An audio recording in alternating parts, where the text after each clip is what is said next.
Our group is Crazy Frogs with Spunden, Milo, Marcus, Karina, and Ben.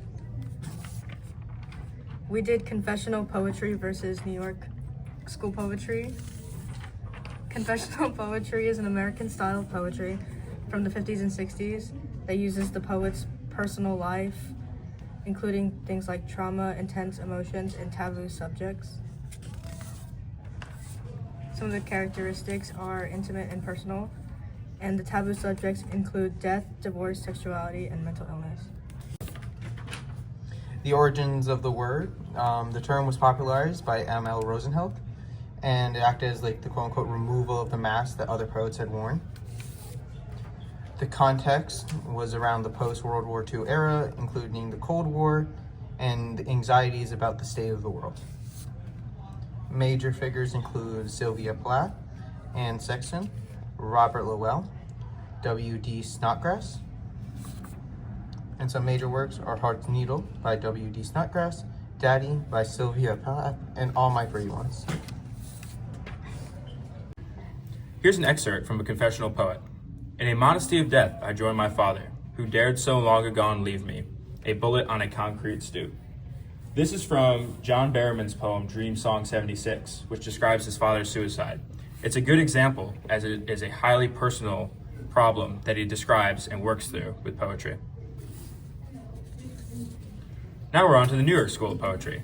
It's witty, urbane, and conversational style of poetry, which allowed for everyday moments, pop culture humor, and spontaneity in their work to capture life as it happened.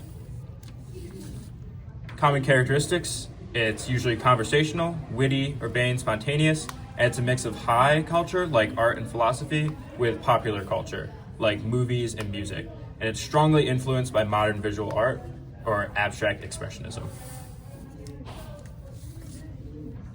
New York poetry emerged in New York City in the 1950s and 1960s, influenced by abstract expressionist painters like Jackson Pollock and Willem D. Kooning.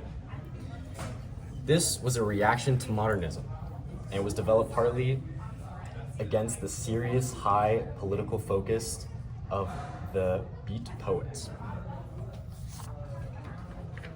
Some context was the growing consumer culture, Cold War anxieties, and rapid urban change.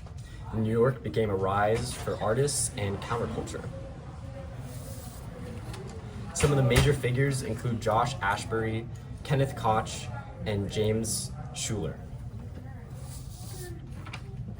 Some major works by these artists were Some Trees, The Art of Love, and The Morning of the Poem.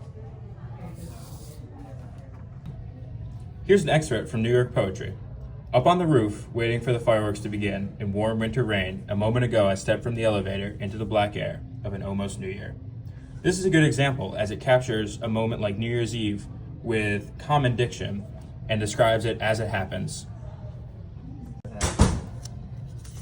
Some similarities between the two movements are that they both originated in the 50s and 60s, they both tried for authentic views of life, and they were both a reaction to the change in culture post-World War II.